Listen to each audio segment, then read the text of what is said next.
오늘도 주실 특별한 은혜와 응답을 기대하면서 예배의 자리, 기도의 자리에 오신 여러분들을 주의 이름으로 환영하며 축복합니다. 이 시간 찬양하면서 마음이 열리고 또 말씀을 들으면서 새 힘을 얻고 기도하면서 우리의 마음이 평안해지는 귀한 시간이 되기를 바랍니다. 여러분, 오늘 국회의원을 뽑는 투표일인데 모두 투표하셨습니까? 네, 투표도 하셨죠. 투표하고 나니 결과가 궁금하시죠? 네. 뉴스를 들어보니 결과는 새벽 2시가 넘어야 나온다고 합니다. 결과는 하나님 앞에 다 맡기시고 그것도 하나님의 섭리 가운데 있음을 인정하시면서 말씀에 또한 예배에 집중하는 귀한 시간이 되기를 바랍니다. 어떤 결과가 나오더라도 하나님이 섭리하시는 모든 일이라 인정하시고 모든 것들을 잘 받아들이는 우리 모두가 되기를 바라고, 그리고 정치 이야기는, 정치 성향에 대한 것은 가족과도 나누지 않는 것이 원칙입니다. 특별히 교회 안에서 이 정치적인 성향과 정치적인 이야기를 삼가하시는 것을 제가 부탁을 드립니다. 옆에 분과 한번 이렇게 인사했으면 좋겠습니다. 모든 것이 하나님의 섭리입니다. 인사하겠습니다. 모든 것이 하나님의 섭리입니다. 다시 한번 인사하겠습니다. 말씀에 집중합시다. 인사하겠습니다. 말씀에 집중합시다. 궁금한 모든 것 하나님께 맡기시고 이 시간은 말씀에 집중하기를 원합니다. 누가는 데오빌로에게 누가복음의 후편인 사도행전을 기록하여 보내면서 예수 그리스도의 복음과 성령이로 말미암아서 교회가 어떻게 세워져 가는가에 대해서 전했습니다. 그래서 이 사도행전은 지난주에 말씀드렸던 것처럼 교회가 세워져 가는 이야기라고 말씀을 드릴 수 있습니다. 예수 그리스도의 복음과 성령의 역사로 말미암아 교회가 어떻게 세워져 가는가가 이 사도행전이 우리에게 보여주고 있기 때문에 이 사도행전을 통해서 주시는 은혜를 우리가 잘 간직하고 이 사도행전을 믿음으로 잘 따라가다가 보면 우리도 주의 성전으로 온전히 세워져 갈 뿐만 아니라 우리 교회도 더 아름다운 모습으로 설 줄 믿습니다. 이 말씀이 저와 여러분에게 큰 은혜가 되기를 바랍니다. 오늘은 지난주에 이어서 예수님께서 성령에 대해서 약속하신 것과 예수님의 승천의 모습을 통해서 함께 은혜를 나누기를 원하는데, 먼저 예수님께서는 제자들에게 하나님 나라에 대한 분부와 성령에 대한 약속을 주셨습니다. 예수님은 제자들에게 예루살렘을 떠나지 말고 하나님께서 약속하신 것을 기다리라고 말씀을 하십니다. 그것이 지난주에 함께 나누었던 4절의 말씀인데 우리 4절 말씀 같이 한번 읽겠습니다. 사도와 함께 모이사 그들에게 분부하여 이르시되 예루살렘을 떠나지 말고 내게서 들은 바 아버지께서 약속한 것을 기다리라. 예수님께서 하신 말씀은 아버지께서 약속하신 것, 성령을 기다리라는 말씀이었습니다. 그런데 오늘 제자들의 모습을 보시면 그들은 예수님이 하시는 이 말씀의 뜻을 전혀 이해하지 못하고 있는 것으로 보입니다. 예수님께서 제자들에게 하나님의 나라에 대한 분부와 성령에 대한 약속을 주셨지만 아직도 제자들의 관심은 오직 로마로부터 이스라엘을 해방시킬 날이 지금이 아닌가라는 그 생각뿐이었습니다. 제자들의 반응을 보시면 동상이몽, 예수님과 전혀 다른 생각을 하고 있었습니다. 6절 말씀 같이 한번 읽겠습니다. 그들이 모였을 때 예수께 여짜와 이르되 주께서 이스라엘 나라를 회복하심이 이때니까 하니. 제자들은 아직도 예수님이 하시는 말씀, 하나님의 나라에 대한 깊은 이해를 하지 못하고 있습니다. 그들은 임하게 될 하나님의 나라를 로마로부터의 해방의 날이라고 착각하고 있었는지도 모릅니다. 사실 제자들은 예수님의 십자가의 죽음과 그 부활을 목격한 사람들입니다. 그리고 예수님께서 사실은 수많은 말씀도 들었습니다. 그리고 지금 다시 성령에 대해서 약속하시는 그 예수님의 음성도 듣고 있습니다. 그런데 지금 그들의 관심은 오직 로마로부터 이스라엘이 회복할 날이 지금 주님이 말씀하신, 하나님이 약속하신 그 날인가, 지금 그것을 그들은 예수님께 묻고 있습니다. 아마도 그들은 하나님께서 약속하신 것을 기다리라는 예수님의 말씀을 해방될 날로 착각하고 있었는지도 모릅니다. 이와 같은 오늘 제자들의 모습은 예수님의 십자가의 대속과 부활 이전과 똑같은 모습이었습니다. 그들은 예수님이 정치적인 메시아로 이스라엘을 로마의 압제에서부터 해방시키실 메시아라고 그들은 생각을 했습니다. 그래서 예수님께서 높은 자리에 가시면 하나는 오른쪽에 하나는 왼편에 좀 앉게 해 주십시오라고 청탁을 했고, 누가 높은가를 서로 따지면서 서열활동까지 벌였다는 것이 바로 제자들의 모습이었습니다. 그런데 예수님의 십자가의 대속과 죽음 그리고 부활을 목격한 이후에도 그들은 여전히 하나님의 나라에 대한 이해를 하지 못하고 지금은 그들은 이렇게 예수님 앞에 질문을 하고 있습니다. 그들은 아직도 하나님의 나라에 대해서는 이해를 하지 못하고 있습니다. 그래서 그들은 승천하신 예수님 앞에, 승천을 앞둔 예수님 앞에 이런 질문을 또 하고 있는 것이었습니다. 여러분, 사실 아직 제자들은 성령을 선물로 받지 못했습니다. 아직 그들에게 성령이 임하지 않았습니다. 그래서 이와 같은 제자들의 반응과 모습은 성령을 받지 못한 그들에게 나타날 수 있는 당연한 반응이라고 저는 생각을 합니다. 왜냐하면 아직 그들에게 성령이 임하지 않았기 때문입니다. 아직 성령을 받지 못한 그들의 관심은 오직 자기중심적인 것과 세상적이었다는 것을 우리는 오늘 보아야 합니다.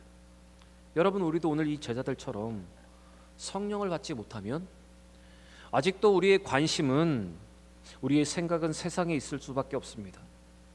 제자들과 같이 지금 현재의 문제에 함몰되어서 예수님 말씀하시는 그 진리를 제대로 이해하지 못하게 됩니다. 우리가 성령을 받지 못하면 제자들처럼 하나님의 나라에 대한 바른 인식 없이, 우리는 바른 행위 없이 살아가게 되는 것입니다. 성령을 받지 못한 채 살아가다 보면 제자들과 같은 반응이 나올 수밖에 없는 것입니다. 그러나 하나님의 나라는 먹고 마시는 것에 있지 않은 그 하나님의 나라의 그 진리를 깨달으려면 여러분, 우리도 성령을 선물로 받아야 하는 것입니다. 이제 계속해서 살펴보겠지만 성령을 선물로 받은 후에 제자들의 모습은 완전히 달라졌습니다. 우리 제자들이 달라졌네? 이처럼 제자들이 지금 달라졌습니다. 그들이 하나님의 나라가 무엇인지를 깨달았습니다. 그래서 복음을 전하고 하나님의 나라를 확장하기 그들은 힘쓰고 있습니다. 성령을 선물로 받은 제자들은 이방 땅에 복음을 전했고 교회를 세웠습니다. 이제 그들의 관심은 이스라엘 자기 나라의 독립이 아니라 진정한 하나님의 나라의 확장이 그들의 관심이 되어 버렸던 것입니다. 놀라운 변화가 생기게 되었습니다. 성령을 선물로 받은 제자들이 예수님께서 말씀하시는 성경이 말하는 하나님의 나라가 무엇인지를 바로 깨닫고 그들이 행하기 시작했습니다. 성경을 보면 하나님의 나라에 대한 정의가 여러 가지 나옵니다. 그 성경이 말하고 있는 하나님의 나라를 제자들은 이제 이해하고 그 하나님의 나라를 전하고 있었던 것입니다. 먼저 누가복음 10장 21절의 말씀을 보시면 예수님은 하나님의 나라에 대해서 이렇게 정의를 해주셨습니다. 우리 같이 한번 읽어보겠습니다. 또 여기 있다 저기 있다고도 못하리니 하나님의 나라는 너희 안에 있느니라. 하나님의 나라는 우리 안에, 예수를 믿는 우리 안에 있다는 이 예수님의 말씀, 그 말씀을 제자들은 이해하기 시작했습니다. 그리고 고린도서 4장 20절에도 이렇게 기록되어 있습니다. 같이 읽겠습니다. 하나님의 나라는 말에 있지 아니하고 오직 능력에 있음이라. 하나님의 나라는 말만 하는 것이 아니라 행함과 실천으로, 능력으로 드러나야 한다. 바로 이것이 하나님의 나라입니다. 그리고 마지막으로 로마서 14장 17절에도 이렇게 기록되어 있습니다. 같이 읽겠습니다. 하나님의 나라는 먹는 것과 마시는 것이 아니요 오직 성령 안에 있는 의와 평강과 희락이라. 사랑하는 여러분, 성경이 정의하고 있는 하나님의 나라, 이 하나님의 나라에 대한 바른 이해와 행함이 우리 가운데 있다면 우리는 성령을 선물로 받은 사람이 맞습니다. 그러나 아직도 하나님의 나라에 대한 이해가 부족하고 아직도 하나님의 나라에 대한 목표와 행함이 없다면, 아직도 제자들과 같이 반응하고 있다면 우리도 성령을 받아야 하고 다시 성령 충만해야 하는 것입니다. 여러분, 성령을 받지 못한 제자들의 모습이 아니라 성령 받은 후에 제자들의 모습으로 살아갈 수 있는 여러분과 제가 되기를 바랍니다. 예수님은 이와 같은 제자들에게 때와 기한은 하나님의 영역이라고 말씀하시면서 다시 한번 성령을 구하라, 성령을 기다리라고 말씀을 하십니다. 우리 7절과 8절 말씀을 같이 읽겠습니다.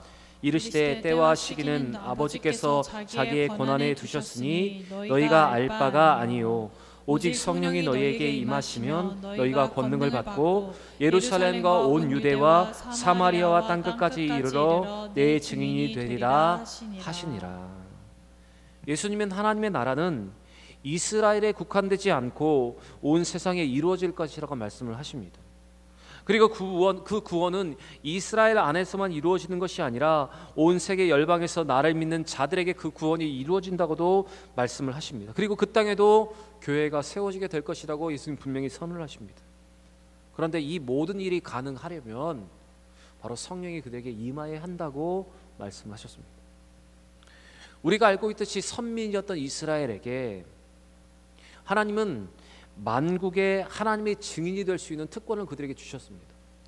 그래서 이사야 43장 10절에 이렇게 기록되어 있습니다. 나 여호와가 말하노라 너희는 나의 증인 나의 종으로 택함을 입었나니 이는 너희가 나를 알고 믿으며 내가 그인 줄 깨닫게 하려 함이라. 분명히 하나님은 이 선민 이스라엘에게 이러한 특권을 허락해 주셨습니다. 그런데 이스라엘 백성들은 주어진 이 사명을 감당하는 데 실패를 했습니다. 그러나 이 사명을 온전히 감당하신 예수님은 성령으로 선물을 받은 제자들과 우리에게 감당할 수 있는 능력과 고귀한 특권을 우리에게 맡겨주셨습니다. 그리고 우리는 성령을 선물로 받았습니다. 그래서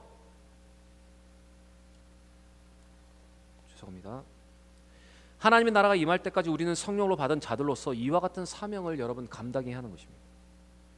사실 여러분 우리는 하나님의 나라 안에 하나님의 나라가 언제 완전하게 임하게 될지 우리는 알 수 없습니다. 정확한 때와 기한을 우리는 알 수 없습니다. 그러나 천국 복음이 모든 민족에게 증거되면 그날이 올 것이라는 것을 우리는 확신합니다. 일부 신학자들은 복음이 모든 민족에게 전해지는 그때가 언제인가를 말할 때 인터넷이 세계 곳곳 방방곳곳에 들어가게 된 그날이라고 말하는 신학자들도 있습니다. 바로 인터넷을 통해 모든 곳에 복음이 전해지기 때문에 그때가 마지막 때일 것이라고 말하는 학자들도 있고, 요즘 새로 나오는 스마트폰의 기능 중에 한 가지가 모든 언어를 동시 통역하고 동시 번역하는 기능이 있는 것처럼 아마 이런 모든 기능을 통해서 복음이 분명히 그 땅에 전해질 때 이 땅에 마지막이 올 것이라 분명히 말하는 학자들도 있습니다. 어쨌든 정확한 의미와 시간을 우리는 알 수 없지만 분명히 우리를 통해서 우리가 받은 사명, 그 우리를 통해서 전해야 되는 것은 우리는 확신하면서 살아가야 한다는 것입니다. 그렇게 여러분 성령을 받은 우리, 예수님께 이와 같은 사명을 부여받은 우리의 관심은 성령이 임하기 전과 같은 제자들의 모습이 아니라 이제는 하나님의 나라와 그의 의와 그 확장을 위해서 우리는 관심을 가지고 살아야 합니다. 예수의 명령처럼 성령 받은 자들로서 예수의 복음을 전하고 하나님의 나라의 확장을 위하여 우리는 살아가야 하는 것입니다. 여러분, 열방으로 이방으로 다른 나라로 나아가 복음을 전하는 것도 중요합니다. 그렇게 헌신된 자들도 있어야 이 땅의 끝이 오기 때문에, 이 복음의 끝이 오기 때문에 그렇게 전해야 합니다. 그러나 그것도 중요하지만 또 한 가지 중요한 것이 있습니다. 그것은 내 가족, 내 주변의 사람들에게 먼저 복음을 전하는 것, 그것도 우리에게 주시는 사명이라는 사실을 우리는 잊지 않아야 합니다. 여러분, 우리 주변에 우리는 복음을 전해야 된다. 먼저 예루살렘과 사마리아와 땅끝이라는 그 확장의 개념을 기억하시면서 여러분, 우리의 주변, 우리의 자녀들, 우리의 사랑하는 남편, 사랑하는 아내, 우리의 부모님들에게 먼저 복음을 전하는 것, 여러분 그것이 중요한 것입니다. 여러분, 성령을 받지 못하는 제자들의 모습이 아니라 성령을 받은 제자들의 모습을 보시면서 성령 받고 성령 충만하여 하나님의 나라에 대한 바른 이해와 복음 전함을 할 수 있는 여러분과 제가 되기를 바랍니다. 오늘 본문을 잘 보시면 예수님의 승천 장면이 자세하게 기록이 되어 있습니다. 예수님의 승천은 한순간에 환상적으로 일어난 것이 아니라 긴 시간 동안에 제자들과 여러 증인들 앞에서 일어난 일입니다. 우리가 마치 로켓과 또 위성을 하늘로 쏘아올릴 때 그 생중계를 보는 것처럼 많은 증인들이 그 장면을 보고 있었습니다. 우리 9절 말씀을 같이 한번 읽어보겠습니다. 9절입니다. 이 말씀을 마치고 그들이 보는데 올려져 가시니 구름이 그를 가리워 보이지 않게 하더라. 예수님의 승천의 장면을 목격한 제자들은 예수님이 구름에 가리워서 보이지 않게 되는 그 순간까지 하늘을 쳐다보고 있었습니다. 성경은 제자들의 이 모습이 어떤 의미였는가를 분명히 설명하고 있지 않지만 제자들의 마음은 아쉬움과 또한 기대가 분명히 교차하고 있었을 것입니다. 아마도 그들은 이 복잡한 마음을 가지고 오랫동안 그곳에 머물러서 이미 승천하신 예수님이 올라가신 그 하늘을 계속 바라보고 있었을 것입니다. 이렇게 제자들이 승천하신 예수님이 가신 그 하늘을 계속 바라보고 있을 때 두 명의 천사가 그들에게 나타나 그들을 향해서 이렇게 말합니다. 어찌하여 서서 하늘만 쳐다보고 있느냐? 어떻게 하늘만 계속 쳐다보고 있느냐? 지금 이렇게 말을 하고 있습니다. 10절과 11절 같이 읽겠습니다. 올라가실 때 제자들이 자세히 하늘을 쳐다보고 있는데 흰옷 입은 두 사람이 그들 곁에 서서 이르되 갈릴리 사람들아 어찌하여 서서 하늘을 쳐다보느냐? 너희 가운데 하늘로 올려지신 이 예수는 하늘로 가심을 본 그대로 오시리라 하였느니라. 두 명의 천사들의 이 말은 어쩌면 이 제자들의 태도를 지적하는 것이었습니다. 아마도 그들은 오랫동안 그곳에 서서 그곳에 머무르며 하늘을 바라보고 있었던 것 같습니다. 아쉬움과 복잡한 마음으로 하늘만 계속해서 바라보고 있었습니다. 분명 예수님께서 그들에게 사명을 주셨는데 예수님께 부탁하신 그 사명은 잊어버리고 그들은 하늘만 바라보고 있었습니다. 그때 천사들은 그 모습을 지적했고 그들은 그 자극의 소리를 들었습니다. 그리고 예수님께서 그들에게 하신 그 사명을 다시 한번 붙잡고 그 명령을 기억합니다. 예루살렘을 떠나지 말고 약속하신 성령을 기다리라. 이 예수님 말씀을 기억을 합니다. 이에 제자들은 다시 예루살렘 자기들의 거처로 돌아와서 마음을 같이하여 기도에 힘썼습니다. 약속하신 성령을 기다리면서 그들은 기도하며 서로를 격려했습니다. 그것이 오늘 본문 12절과 14절 마지막 기록인데 이 말씀도 같이 한번 읽어보겠습니다. 제자들이 감람원이라는 산으로부터 예루살렘으로 돌아오니 이 산은 예루살렘에서 가까워 안식일에 가기에 알맞는 길이라. 들어가 그들이 유하는 다락방으로 올라가니 베드로, 요한, 야고보, 안드레와 빌립, 도마와 바돌로메, 마테와 및 알페오의 아들 야고보, 셀로신 시몬, 야고보의 아들 유다가 다 거기 있어 여자들과 예수의 어머니 마리아와 예수의 아우들과 더불어 마음을 같이하여 오로지 기도에 힘쓰더라.